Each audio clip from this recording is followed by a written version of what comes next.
자, 이 이준석에게 윤석열이란 어떤 의미냐? 이준석한테 윤석열은요, 최악입니다, 최악.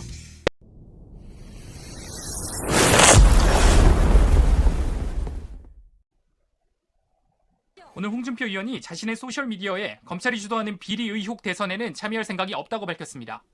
경선 결과에는 승복하지만 윤석열 후보의 선대위에는 불참하겠다고 밝힌 겁니다. 국민의힘이 대선 후보를 확정한 직후 발빠르게 선대위 구성에 나서는 모양새입니다. 김 전 위원장은 지난 4월 보궐선거 이후 당을 떠났습니다. 6개월여 만에 현실 정치에 복귀하는 겁니다.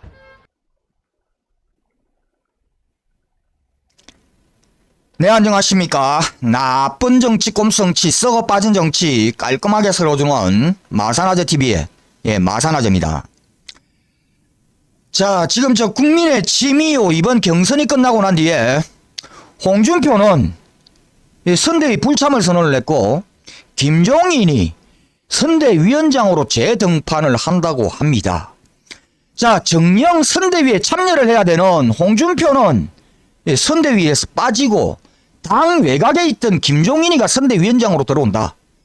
자, 이 그림은요, 홍준표가 자진해서 선대위 불참선을 한 것 같이 보이지만은 사실은요, 이거 저 국민의 짐과 윤석열이와 그리고 윤석열이 뒤에 지금 줄 서 있는 저 썩어 빠진 전현직 국회의원들이 홍준표를 자, 이번 선대위에서 밀어낸 거나 마찬가지입니다. 김종인이를 선대위원장으로 앉히겠다라는 것은 홍준표를 믿을 수 없다라는 이야기지요. 자, 한마디로 홍준표가 서야 할 이 선대위원장 자리를 김종인에게 던져줌으로 인해 가지고 홍준표가 설 자리를요, 이 윤석열이와 저 국민의 짐과 윤석열이 뒤에 줄 서 있는 저 구태 정치인들이 홍준표가 설 자리를 없애버린 겁니다. 설 자리가 없는데 어떻게 홍준표가 선대위 참여를 하겠습니까? 자, 쉽게 말해서 홍준표의 불참 선언이 아니라 저 국민의 짐과 윤석열이가 홍준표를 쫓아낸 거나 밀어낸 거나 마찬가지다. 자, 이걸 지금 입증을 해주고 있는 게요, 저 국민의 짐에 돌아가고 있는 분위기입니다. 당 분위기. 자, 생각을 한번 해보십시다. 자, 경선에서 41%가 넘는 득표율을 보인 2위 후보가 자, 선대위도 불참하고 이번 선거판에서 그 어떠한 역할도 하지 않겠다라는 선언을 했는데, 자, 그에 비해서 저 국민의 짐과 윤석열 캠프는요, 너무나도 평온합니다. 예상을 했다는 듯이, 당연하다는 듯이 너무나도 평온하죠. 자, 지극히 정상이라면은 자, 윤석열이는 제일 먼저 지금 홍준표를 찾아가서 만나야 되지요. 그런 분위기도 감지도 안 되고, 윤석열이가 제일 먼저 만난 것은 이준석입니다.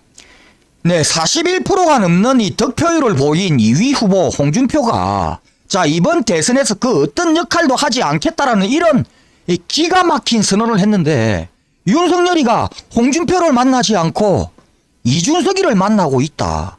자, 이게 이해가 가십니까? 자, 이게요, 이번 선대위에서 윤석열이와 저 국민의 짐이 작당을 하고 홍준표를 배제를 시켰다라는 증거입니다. 네, 이렇게 윤석열이가요, 홍준표를 딱 제껴놓고 자, 이준석이를 만났지요. 자, 이준석이를 만나니까 이준석이 또 비단주머니 이야기를 합니다. 자, 이번에는 비단주머니 20개를 준비를 했답니다. 자, 이준석이가 비단주머니 20개를 준비를 했다니까 윤석열이가 이 말에 자신감이 많이 생겼답니다. 자신감 뿜뿜이랍니다. 이 이준석이가 비단주머니 20개를 준비를 했다니까. 자, 이 대목에서 윤석열이의 인지 능력이 그대로 드러납니다.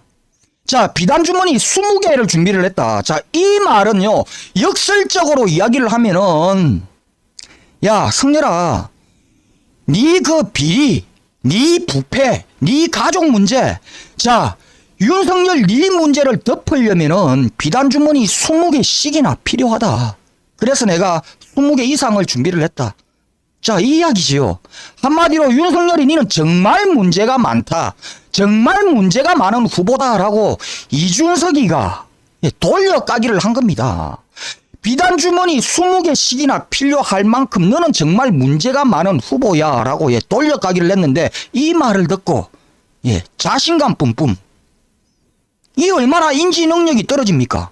인지 능력 완전 제로입니다. 이 윤석열이는요.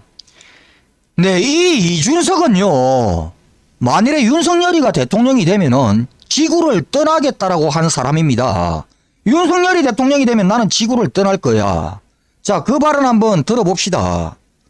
나는 대통령 만들어야 될 사람이 있다니까. 누구? 어? 유승민? 유승민가 안철수 서울시장 되고 윤석열 대통령 되면 어떡하냐 이렇게 얘기하더라고. 지구를 떠야지. 아니. 지구를 떠야지. 네, 윤석열이가 대통령이 되면은 지구 떠날 거랍니다. 그리고 이준석 본인이 만들고 싶어하는 대통령은 바로 유승민이다. 자, 이 이준석에게 윤석열이란 어떤 의미냐? 이준석한테 윤석열은요 최악입니다. 최악. 이준석에게 최선은 유승민이었고 차선은 홍준표였다. 윤석열이는 최악이다. 최악. 그런데 국민의 짐이 최악의 선택을 한 겁니다. 이준석이가 지금 당대표이다 보니까 최악의 선택이지만 거부를 할 수가 없죠. 받아들여야 됩니다. 자, 그래서 당대표로 어쩔 수 없이 최악의 선택인 윤석열이를 만나서 이걸 돌려가기 하겠다라고 한 말, 비단주머니 20개를 넌저시 던졌더니 윤석열이가 여기에 좋아서 자신감 뿜뿜을 했다. 참. 이렇게 자신감을 얻은 윤석열이가요. 자, 이 후보가 되어서도 본인의 주특기를 이어가지요. 1일 1망은. 자, 후보가 되어서도 1일 1망은 여전히 이어가고 있습니다. 자, 윤석열이가 대통령이 되면은요, 이명박 박근혜를 사면하겠답니다. 이명박 박근혜를 댁에 이명박 박근혜를 집으로 돌아가게 해서 편안하게 쉴 수 있게 해드리겠답니다. 자, 이게 윤석열이가 이야기를 하는 공정이고 법치입니다. 대한민국 국민들은 이게 공정이라고 생각을 하지 않고 법치라고 생각을 하지 않고 비상식이라고 생각을 하는데, 자, 윤석열이는 이명박 박근혜를 사면을 시키는 게 지극히 공정한 일이고 지극히 법치주의적인 일이고 지극히 상식적인 일이라는 것입니다. 네, 그리고요, 윤석열이가 또 대통령이 되면은 자, 예산 50조를 들여서 대한민국의 자영업자들이 코로나19로 인해 피해를 본 피해 전액을 보상을 해주겠다랍니다. 이 자영업자들에게만 50조 원을 쏟아부어서, 자, 더불어민주당과 이재명 후보가 전국민 재난지원금 100만원씩 주자, 거기에 50조 원이 들어간다라고 이야기를 하니까, 자, 포퓰리즘. 대한민국 예산이 어디 있는데? 예산 갖다 퍼붓기다. 자, 미래 세대들은 어쩌라고 이렇게 빚내서 국가 부도다. 자, 이런 이야기를 했던 자들이 바로 이 윤석열과 국민의 짐입니다. 50조. 그런데 이 50조를 들여서 자영업자들에게만 피해 보상을 해주겠다. 대한민국의 이 자영업자들요, 600만 명입니다. 600만 명. 자, 그러면은 나머지 4,400만 명의 국민은 도대체 어떡하라는 것인지, 다 굶어 죽으라는 것인지.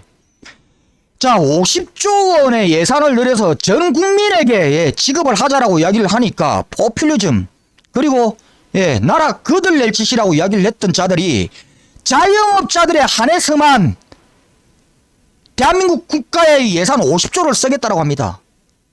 이게 정상입니까? 이게 공정입니까? 이게 상식입니까? 자영업자들만 대한민국의 국민입니까? 그러면 나머지 국민들은 다 굶어 죽어도 좋다라는 이야기입니까? 네, 전직 대통령이었다라는 이유만으로 이명박과 박근혜를 사면을 시키고, 자, 대한민국의 이 50조라는 큰 예산을요, 거대한 예산을 특정한 국민들을 위해서만 쏟아붓겠다라는 것, 이게 대한민국 국민들이 바라보는 공정이 아닙니다. 법치주의가 아닙니다. 예, 상식도 아니지요. 자, 우리가요 정말 이 정치적인 이런 이념 떠나서 편향적인 시각을 버리고 정말 객관적인 입장으로 상식적인 생각으로 윤석열과 이재명을 한번 비교를 해봅시다. 누가 과연 대한민국의 차기 대통령감인지, 국가와 국민들 발전을 위해서 필요한 인물인지, 왜 이 윤석열은 이준석에게도 최악이고 홍준표에게도 최악인지 정말 객관적으로 한번 판단을 해보시기 바랍니다. 홍준표와 이준석은요 최소한 상식선에서 생각을 해본 결과 이 윤석열은 최악이라는 겁니다. 네, 이상 오늘 여기까지 하겠습니다. 구독과 좋아요 알림은 아재에게 아주 큰 힘이 됩니다. 나가시면서 꾹꾹꾹 눌러주시기 바랍니다. 감사합니다.